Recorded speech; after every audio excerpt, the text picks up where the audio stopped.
Queridos, a graça e a paz, uma alegria, uma satisfação, mais uma vez, poder meditar na palavra de Deus com você. Que Deus esteja, desde já, abençoando grandemente a sua vida, desde já esteja tratando de uma forma muito maravilhosa do seu coração, esteja conduzindo cada vez mais pelo seu próprio caminho. Texto de Lucas, capítulo 10. E eu quero ler do verso 17 até o verso 24. Então regressaram 70, possuídos de alegria, dizendo: Senhor, os próprios demônios se nos submetem pelo teu nome. Mas ele lhes disse: Eu via Satanás caindo como um relâmpago. Eis aí vos dei autoridade para pisar de serpentes e escorpiões e sobre todo o poder do inimigo, e nada absolutamente vos causará dano. Não obstante, alegrai-vos, não porque os espíritos se submetem, e sim porque o vosso nome está arrolado nos céus. Naquela hora, exultou Jesus no Espírito Santo e exclamou: Graças te dou, ó Pai, Senhor do céu e da terra, porque ocultaste estas coisas aos sábios e instruídos e as revelaste aos pequeninos. Sim, ó Pai, porque assim foi do teu agrado. Tudo me foi entregue por meu Pai. Ninguém sabe quem é o Filho, senão o Pai. E também ninguém sabe quem é o Pai, senão o Filho, e aquele a quem o Filho o quiser revelar. E voltando-se para os seus discípulos, disse-lhe particularmente: Bem-aventurados os olhos que veem as coisas que vedes, pois eu vos afirmo que muitos profetas e reis quiseram ver o que vedes e não viram, e ouvir o que ouvis e não ouviram. Vamos fazer uma breve oração. Ora juntamente comigo, suplicando que o próprio Deus, que inspirou a sua palavra, e aqui nós vemos as três pessoas da Trindade, Jesus, cheio do Espírito Santo, exultando e falando com o Pai. Que assim a própria Trindade bendita e exaltada venha nos abençoar e venha falar profundamente aos nossos corações. Vamos orar? Pai, em nome do Senhor Jesus, mais uma vez, suplicamos a bênção do Senhor sobre a nossa vida, sobre a nossa mente, sobre o nosso coração, que nós possamos aprender e que essa palavra do Senhor venha entrar de uma forma profunda na nossa alma, no nosso entendimento, para que assim sejamos tocados pelo Senhor e venhamos a saber e a praticar aquilo que ela nos falar nesse momento, ó Pai, em nome do Senhor Jesus. Amém. Amados, o que alegra o coração de Jesus? O que alegra o coração de Deus? O que alegra o seu coração? Às vezes são tantas vozes pelo mundo nos dizendo qual caminho trilhar, o que vai trazer satisfação às nossas vidas, às nossas almas, se nós fizermos aquilo, se tivermos aquilo outro, se conhecermos alguém, se tivermos tal experiência, se fizermos uma viagem e das mais maravilhosas possíveis para lugares lindos que Deus fez, que o homem também ajudou até mesmo a modelar e a construir naquilo que a gente chama de paisagem. Talvez essas coisas para muitos encham os seus corações de alegria. Eu costumo pensar que a vida é como se fosse uma viagem e muitas pessoas estão procurando encontrar no final dessa viagem, em algum momento, o significado das suas vidas e daquilo que muitos chamam da verdadeira felicidade. Mas quando olhamos para a palavra de Deus, observamos que a alegria, a verdadeira felicidade é muito diferente daquilo que o mundo tenta incutir, colocar nas nossas cabeças como a verdadeira felicidade. O nosso texto de hoje é um relatório dos discípulos quando eles voltaram da empreitada que Jesus havia colocado sobre as suas mãos, sobre a responsabilidade deles. No início do capítulo 10, nós vemos ali Jesus enviando 70 discípulos, os 12 apóstolos, mais outros, juntamente com eles, e de dois em dois saiu aí 35 equipes missionárias espalhadas por onde Jesus haveria de passar, preparando assim o caminho. E eu gostaria aqui de resumir um pouco a metodologia missionária, se assim nós podemos dizer, a metodologia evangelística de Jesus nos evangelhos. Nós vemos, em primeiro lugar, Jesus se fazendo conhecer. É isso que todo o evangelho vai nos mostrar, a própria pessoa de Jesus.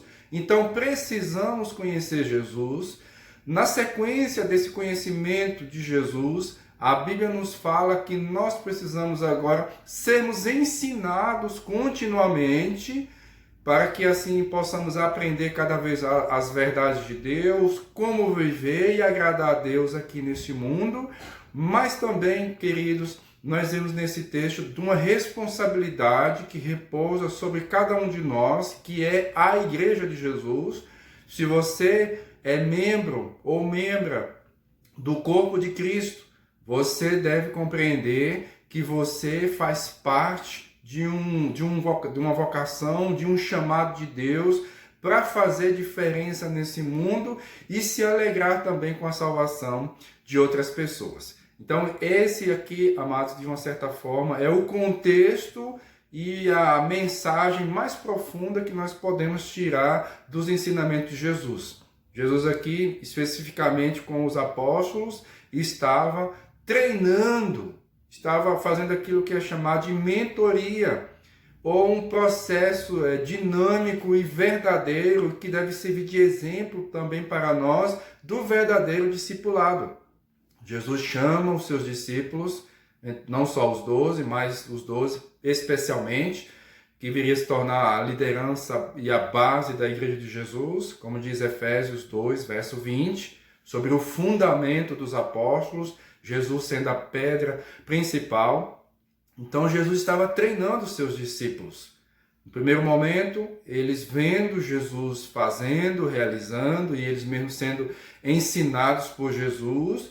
Depois, como nós vimos aqui nesse texto, eles fazendo e sendo supervisionados por Jesus. Nós vamos ver aqui nesse texto especificamente essa correção que Jesus dá com relação ao caminhar dos discípulos e aquilo que realmente deveriam alegrar os seus corações, e ajustando assim o pensamento, as ideias, e para que eles pudessem continuar fazendo a sua caminhada.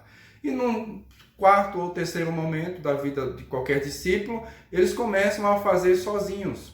É o que nós vemos quando Jesus sobe aos céus, depois envia o Espírito Santo, e eles começam a fazer a obra de Jesus.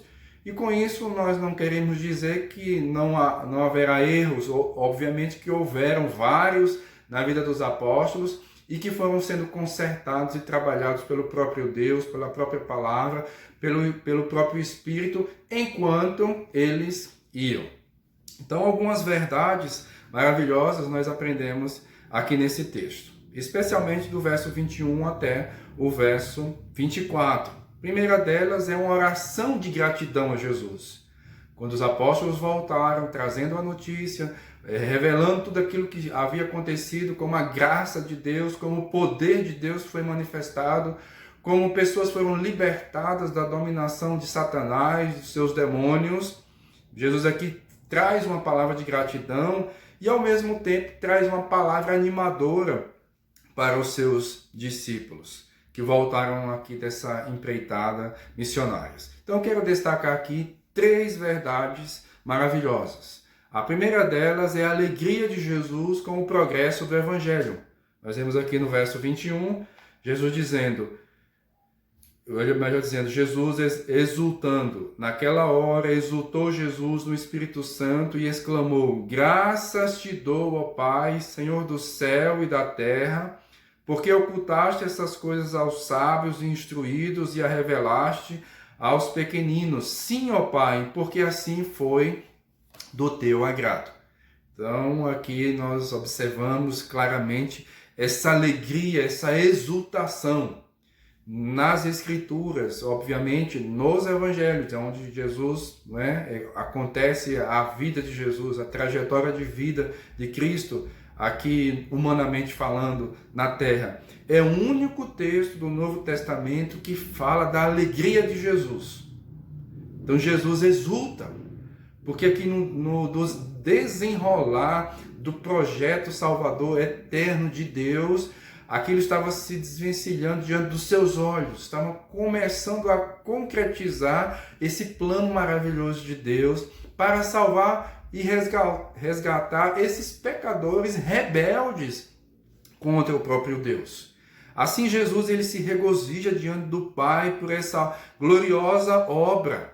O coração aqui de Jesus está cheio de alegria por esse progresso do Evangelho, por esse diminuir ou pelo começo da destruição da obra de Satanás nesse mundo e pela conversão dos pecadores. Em segundo lugar, nós vemos também, nessa sequência do verso 21 e no verso 22, a soberania de Deus na salvação. É um assunto dos mais debatidos e delicados quando nós vemos no decorrer da história da igreja essa questão da salvação. O que depende de Deus, o que depende de nós? Alguns enfatizam a realidade humana, que o homem tem capacidade de crer, de seguir, de fazer o seu devido esforço para que assim possa seguir e obedecer o Evangelho pelas suas próprias forças, né? Se a gente pode falar dessa forma. Mas a Bíblia, amados, ela fala de um modo totalmente diferente desse. Pelo menos no início da caminhada, nessa questão específica da salvação, é uma obra única e exclusiva do poder de Deus na vida desses pecadores rebeldes contra Ele mesmo. Jesus diz que Deus ocultou de uns esse evangelho, mas revelou a outros. Ou seja, revela aos pequeninos, às pessoas mais humildes, às pessoas desprezadas desse mundo, e ocultou dos reis, dos governadores, das pessoas importantes, vamos assim dizer, dos filósofos, dos grandes intelectuais da sua época. Isso foi do inteiro agrado de Deus realizar essas coisas. A começar pelos apóstolos, que 11 deles eram galileus, uma província desprezada. Se a Judéia já era uma província praticamente insignificante com relação ao Império Romano, muito menos a Galileia. Por isso que lá em João 1,46, alguns chegaram a questionar Natanael quando ele fala que encontrou o Messias, que encontrou o Cristo. Algumas pessoas perguntaram para ele: de Nazaré pode sair alguma coisa boa? Lá em Atos, no capítulo 2, verso 7, na segunda parte do verso, durante aquilo que é chamado da descida do Espírito Santo, dia de Pentecostes, algumas pessoas questionaram os discípulos: não são porventura galileus todos esses que estão aí falando? Essa é uma forma de desprezo. E foram a essas pessoas, não foram nem aquilo que é chamado de judeus mais clássicos, não é? Mas aqui nós vemos que Jesus chama galileus, que também eram judeus, para que eles fizessem parte desse chamado específico de pregar o evangelho a toda criatura. E aqui Jesus está nesse processo de treinamento, de discipulado, para que eles fossem a base da sua liderança. O apóstolo Paulo também, por sua vez, agora escrevendo a uma igreja que ficava na cidade de Corinto, uma cidade importante, uma cidade portuária, uma cidade, né, que tinha sua relevância no Império Romano e desenvolvido também, né, por natureza, né, por ser gregos e por ser treinados dessa forma, na filosofia, né, em pensamentos às vezes mais elevados do que em outros lugares. Jesus, ou melhor dizendo, o apóstolo Paulo, ele faz essa mesma observação que Cristo acaba de dizer aqui em Lucas, no capítulo 10. Ele diz: irmãos, reparai, pois, na vossa vocação, visto que não foram chamados muitos sábios segundo a carne, nem muitos poderosos, nem muitos de nobre nascimento. Pelo contrário, Deus escolheu as coisas loucas do mundo para envergonhar os sábios, e escolheu as coisas fracas do mundo para envergonhar as fortes, e Deus escolheu as coisas humildes do mundo e as desprezadas, e aquelas que não são, para reduzir a nada as que são, a fim de que ninguém se glorie na presença de Deus. Irmãos, eu estava aqui olhando esses versos, 1 Coríntios 1, versos 26 a 29, quando aqui há uma repetição pelo menos de 3 vezes a palavra escolheu. Deus escolheu, escolheu e depois Deus escolheu. Essa é uma escolha soberana de Deus, salvar quem Ele quer. Não há injustiça nenhuma da parte de Deus. Se todos por justiça estariam condenados ao inferno, e Deus querer salvar alguns pela sua vontade soberana, não há nada de injusto. E ainda mais, houve um preço que foi pago por aqueles que serão salvos. Não é simplesmente por uma fé, por algum dom, por alguma coisa específica de cada um. É por isso que nós falamos a respeito da fé salvadora nesse sentido. Nós cremos, é pela graça, não depende de nada em nós, mas é por causa da obra de Cristo na cruz. Então a salvação é pela fé. Salvação pela fé na obra de Cristo, no sacrifício de Jesus, no sangue derramado. Sem derramamento de sangue não há remissão de pecados. Por isso que Cristo derramou o seu sangue ali na cruz. Jesus, irmãos, ele recebeu toda a autoridade do Pai para administrar as coisas referentes ao reino de Deus, principalmente com relação à salvação de pecadores. E esse verso aqui, ele deixa bastante claro, o verso 22, tudo me foi entregue por meu Pai. Ninguém sabe quem é o Filho, senão o Pai. E ninguém sabe quem é o Pai, senão o Filho, e aquele a quem o Filho o quiser revelar. É importante fazer aqui um breve comentário acerca de uma realidade que é comum a milhões de pessoas. Muitas pessoas têm alguma ideia, algum conhecimento a respeito de Jesus ou a respeito de Deus. Leem a Bíblia, às vezes frequentam a missa, frequentam um culto, frequentam um centro espírita, vai em alguns outros lugares em que a vida de Jesus e a obra de Jesus tem alguma relevância para eles. Mas a Bíblia aqui, irmãos, deixa claro o seguinte: ninguém conhece ao Pai, a não ser o Filho. Algumas pessoas até falam, Deus, fala de Deus, graças a Deus, que bom, que Deus lhe abençoe, mas não conhecem verdadeiramente a Deus. Jesus aqui deixa claro isso. Ninguém sabe quem é o Filho, senão o Pai. E também ninguém conhece quem é o Pai, senão o Filho. E aí veja só. E aquele a quem o Filho quiser revelar. Alguém só pode conhecer verdadeiramente o Jesus através, melhor dizendo, se alguém quiser conhecer verdadeiramente ao Pai, é somente através de Jesus. E aqui ele diz bastante claro, e aquele a quem o Filho quiser revelar. É revelação de Deus. É mistério, irmãos de Deus, isso não compete a nós. Faz parte daquelas coisas poderosas e que cabem apenas a Deus e não cabem a nós questionarmos essas realidades. Apenas crer. E se você fizer parte desse povo de Deus, a única coisa que deve estar no seu coração é uma alegria profunda, porque Deus revelou as coisas do Pai, o verdadeiro caráter do Pai, quem é o Pai e também quem é o Filho. E assim você pode ser salvo. E os versos 23 e 24 aqui desse texto, ele fala da felicidade dos obreiros.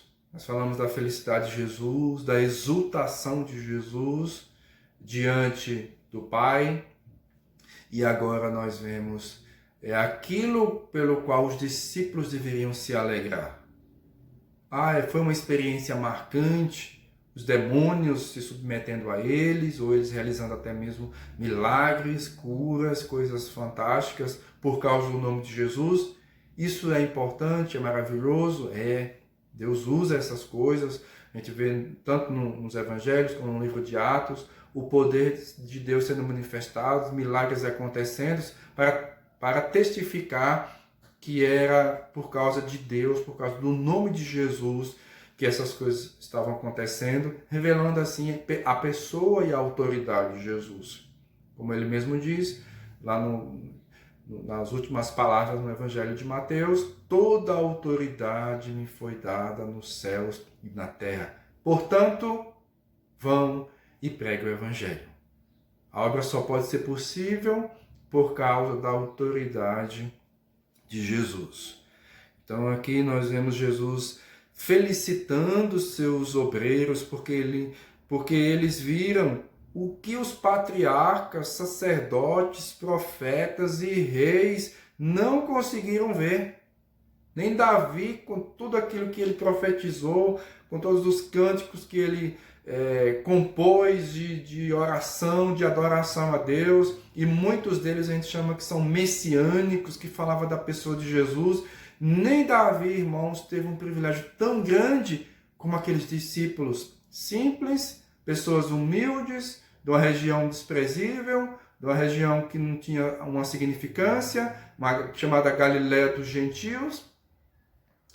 E aqui Jesus fala, irmãos, daquilo que é algo também maravilhoso. O menor no reino de Deus é maior do que o maior santo da antiga aliança. Agora, o pastor falou alguma coisa que não é correto. Será? A Bíblia, queridos, nos fala isso. Embora os profetas do Antigo Testamento tenham tido seus privilégios, os servos de Deus do tempo de Jesus tiveram um privilégio excelente. João Batista foi o maior nascido de mulher. Ele contemplou o Salvador, mas não viveu para ver o cumprimento da obra de Cristo em sua morte, ressurreição e ascensão. Por isso que nós podemos aqui afirmar que Jesus foi melhor dizendo, João Batista foi o último dos profetas do Antigo Testamento. Por causa disso, mesmo tendo visto Jesus, ele fez parte da antiga aliança.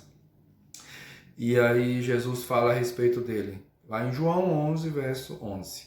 Em verdade vos digo, entre os nascidos de mulher, ninguém apareceu maior do que João Batista, mas o menor no reino do céu é maior do que ele. E agora, queridos, nós já partimos para a finalização dessa mensagem, dessa exposição, desse trecho da palavra do nosso Deus, e quero trazer uma conclusão e já ao mesmo tempo tentando trazer lições para nós. A primeira delas é que devemos, assim como Jesus, alegrar-se com o progresso do Evangelho do mundo. Nós precisamos estar atentos a essa realidade. Ontem eu conversava com alguns pastores falando da realidade do discipulado, de algumas coisas que têm acontecido, até mesmo no seio da igreja presbiteriana, e eu discordava levemente de algumas coisas, porque muitas vezes nas nossas igrejas tem faltado esse aspecto importante do discipulado, de fazer discípulos maduros. A gente começa, a pessoa participa da classe de catecúmenos e depois ela fica solta dentro da igreja. Participa de uma turma, participa de outra. Não há aquele acompanhamento mais próximo. Nós não sabemos como está o desenvolvimento espiritual daqueles irmãos e muito menos se eles estão multiplicando, se eles estão desejosos de fazer discípulos, se eles têm capacidade de fazer outros discípulos.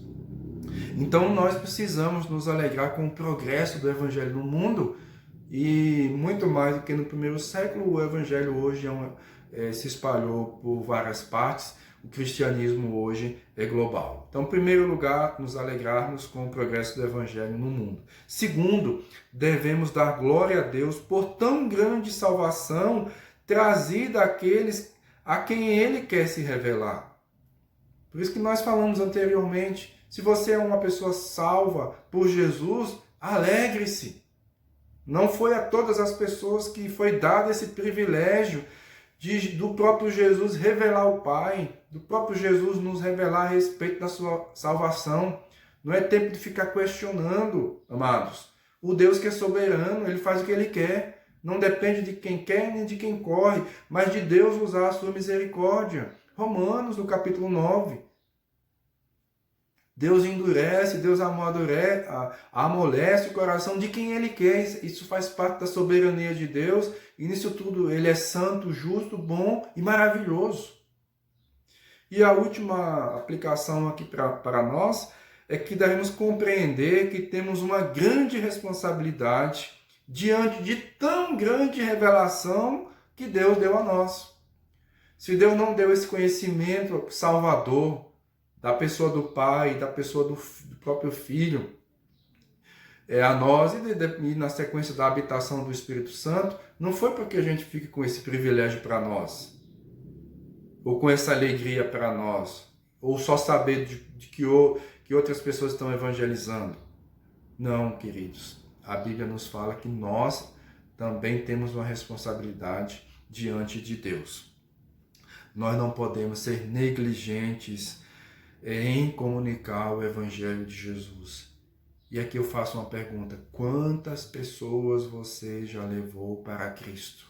Ou, pelo menos, o que é que você está fazendo pela causa do Evangelho? Nós sabemos que a questão de quem vai ser salvo não depende de nós. E quando nós falamos de Jesus, estamos evangelizando. Nesse aspecto, você está fazendo a sua parte? Você está falando de Jesus? Você está dando testemunho de Jesus? Amém, queridos? Que Deus abençoe poderosamente a sua vida. Deus conhece tudo que você está passando. Não duvide disso jamais. Deus tem um propósito em todas as coisas. As dificuldades, os problemas fazem também parte dos planos de Deus. Isso não quer dizer que Deus esteja envolvido em qualquer coisa errada que muitas pessoas possam fazer com relação a nós, mas que isso também faz parte de um plano, de um projeto maior de Deus para a nossa vida, no sentido de sempre querer nos moldar, no sentido de Ele mesmo querer sempre estar trabalhando nos nossos corações, para que sejamos cada dia mais aperfeiçoados por Ele mesmo, pelo Espírito Santo. Então vamos orar nesse instante. Pai, louvado e engrandecido seja o Teu nome. Te agradecemos por todas as bênçãos que o Senhor já tem derramado. Faz-nos entender, ó Deus, os momentos que estamos passando, porque muitas vezes não entendemos, mas o Senhor sabe. Acima de tudo, ó Pai, continua a trabalhar nos nossos corações, nas nossas vidas, para que assim sejamos encontrados fiéis, ó Deus, sejamos encontrados com as nossas vestiduras brancas. Assim, ó Pai, em nome de Jesus, nos purifica, ó Deus, a cada dia, continua perdoando continuamente, ó Deus, aquilo que temos feito e continua a consagrar os nossos corações ao Senhor, para que assim glorifiquemos continuamente e exaltemos ao Teu santo nome. Em nome do Senhor Jesus Cristo. Amém. Amém, amados. Que Deus o abençoe cada dia mais. Em nome de Jesus.